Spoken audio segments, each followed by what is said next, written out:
सबाइले हल्दी चंदन खुशी की बंधन हमारे पावर ऑफ कोचिंग सेंटर में आने के लिए सभी को हार्दिक हार्दिक मेरी तरफ से अभिनंदन।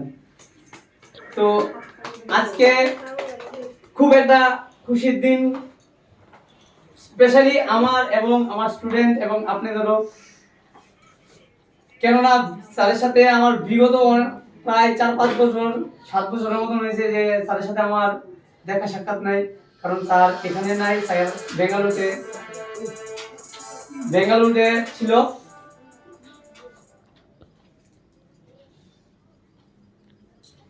কারণ স্যারের ছেলে ওইখানে এখন চাকরি করে, তো স্যারের ছেলের সাথে ওনারও ওইখানে যাওয়া খুবই ইম্পর্টেন্ট, কারণ স্যারের ছেলে তো আর রান্না করে খেতে পারবো না, সেই কারণে স্যারের ওইখানে যাওয়ার মূল কারণ।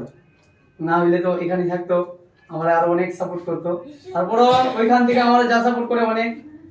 তো অ্যাকচুয়ালি আমার এই গুরু যদি না থাকতো তাহলে আমি আজকে এই জায়গার মধ্যে দাঁড়াইয়া সবার সাথে সবার সামনে আমি কথা কইতে পারতাম না, এবং তাদেরকে আমি খেলাধুলা শিখাইতে পারতাম না, বা আপনাদের সাথে আমি কোনো কথাই কইতে পারতাম না।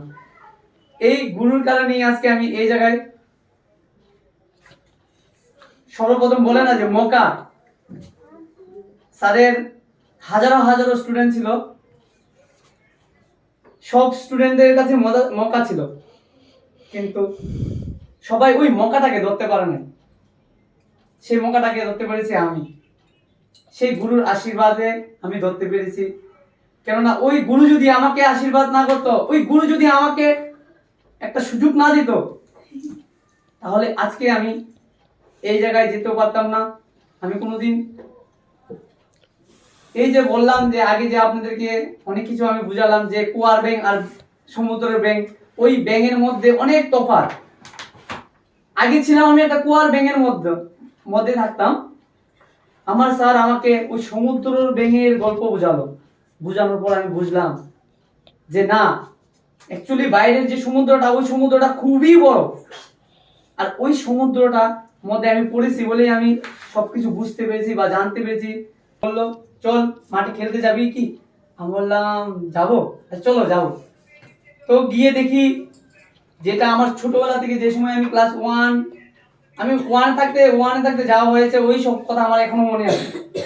তো ওই কথাগুলো আমি ভাবতাম যে আমার স্বপ্ন ওইখান থেকেই ড্রিম, যে আমি জীবনে এমন কিছু একটা করতে চাই সবার থেকে আলাদা হতে হবে, মানে সবার সাথে ম্যাচিং জিনিসটা আমি পছন্দ করি না। আমার কথা হলো যে আমি যেটা করবো সবার থেকে আলাদা হতে হবে। সবার মতন করে যদি আমি করি তাহলে তো ডুপ্লিকেট হয়ে যাবে না, আমার করতে হবে সবার থেকে আলাদা। সবার থেকে যদি আমি আলাদা করি তাহলেই না আমাকে সবাই চিনতে পারবে না। তো গেলাম, কারণ আমাদের পাড়ার গুল্লা শুট আপনারা তো জানেন অবশ্যই, ওই গুল্লা শুট খেলায় আমি খুব মাহির ছিলাম। মাহির মানে আমার ছোটবেলায় খুবই স্পিড ছিল, খুবই। তো যেই জায়গা থেকে আমি মোটিভেট পেয়েছি আমার গুরু, তো আমি ফার্স্ট গেলাম খেলাতে, ওই দাদাটা নিয়ে যাওয়ার পর 3 দিন আমি খেলাটাকে দেখেছি। ছোটবেলায় স্বপ্ন ছিল আমি অনেক বড় হব। বড় কিভাবে হব, বড় তো এই জায়গা থেকেই যে আমি কিছু না কিছু একটা করতে হবে আলাদা। তো প্লেয়ার, মানে আমি যে সময় মাঠে ঢুকেছিলাম এর আগে তো অনেক টপ প্লেয়ার ছিল, তো তাদের খেলাটা আমি দেখতাম, স্যার তাদের খুব তারিফ করতো। তো আমি ওই সময় মনে মনে ভাবতাম স্যার যদি তাদের তারিফ করতে পারে তাহলে আমারও তো তারিফ করতে পারবে। তা স্যার 1 সপ্তাহের মধ্যে কি হবে সিলেকশনে চান্স, তো আমার যেমন ভাবে হোক। তো প্রথম দিন স্যার আমাকে 3 দিন পরে আমি বললাম যে স্যার আমি একটু খেলবো। তো স্যার আমাকে বলে তুই খেলতে পারবি না, যা। স্যার বললে যে তুই খেলতে পারবি না, যা। আমি বললাম স্যার একটা চান্স দিয়ে দেখুন। তো স্যার বললো আচ্ছা ঠিক আছে নাম।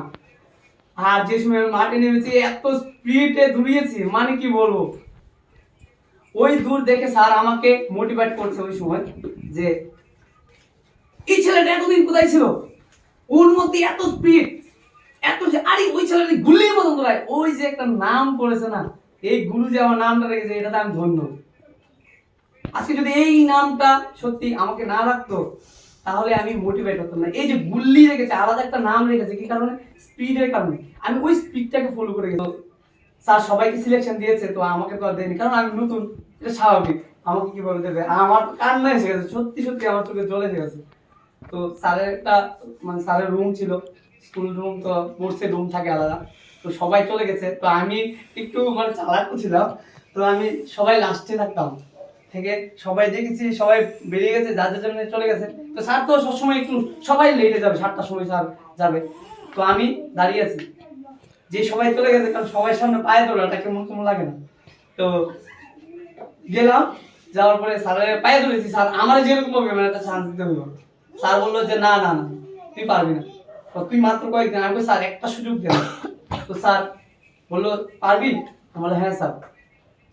তো একটা এলিজিবিলিটি থাকে, আগে তো স্যার টাইপ করতেন, তো ও টাইপের মধ্যে মানে স্যার যেভাবে আমাকে একটা এলিজিবিলিটি দিয়েছে, তো ওই এলিজিবিলিটিটা পেয়েছি মানে কি আমাদের গ্রামের মধ্যে আমি ফার্স্ট। তো ওই এলিজিবিলিটি দিয়েছে, তো আমি পুরো পাড়ার মধ্যে ছড়িয়ে দিয়েছি, দেখ আমি চান্স পেয়েছি, আমি চান্স পেয়েছি, আমি চান্স পেয়েছি। সত্যি ওই সময় আনন্দটা মানে মানে বলতে পারবো না, বলে বোঝাতে পারবো না। তুই কি যে একটা হলো। আচ্ছা গেলাম, জীবনে ফার্স্ট আমি উমাকান্ত যাবো, মানে আমার বাড়ি থেকে বেরিয়ে জীবনে ফার্স্ট আমি কোথায় যাবো। যাক ওইখানে ফার্স্ট গেলাম, ওইখানে তো আর আমি চান্স পেলাম না। কিন্তু ওই জায়গার মধ্যে আমার কমিটমেন্ট যে কমিটমেন্ট, ওই জায়গার মধ্যে সবাই সামনে আমি একটাই কথা বলেছি যে আগামী যে সময় সিলেকশন হইব দেখি কে আমারে চান্স না দিয়ে থাকতে পারে। তো সবার প্রথম আমি 1 নম্বরে চান্স নেব, ওইখান থেকে ব্যাক করে এলাম, কারণ কৈলাসহরে আমি চান্স পেয়েছি না। ফার্স্ট যে সময় সিলেকশনটা ছিল কৈলাসহরে আমি পাইছি না। নেক্সট আইলাম স্যারের মানে স্যারের কাছে প্র্যাকটিস বুঝাইলো, স্যার অনেক কিছু এরকম করে ন্যাশনালে 1 নাম্বার, সব জায়গায় এই 1 নাম্বার করতে করতে করতে করতে করতে স্যার আমাকে অনেক গাইড করেছে, মানে যতটা বলবো ততটা কম করে যাবে।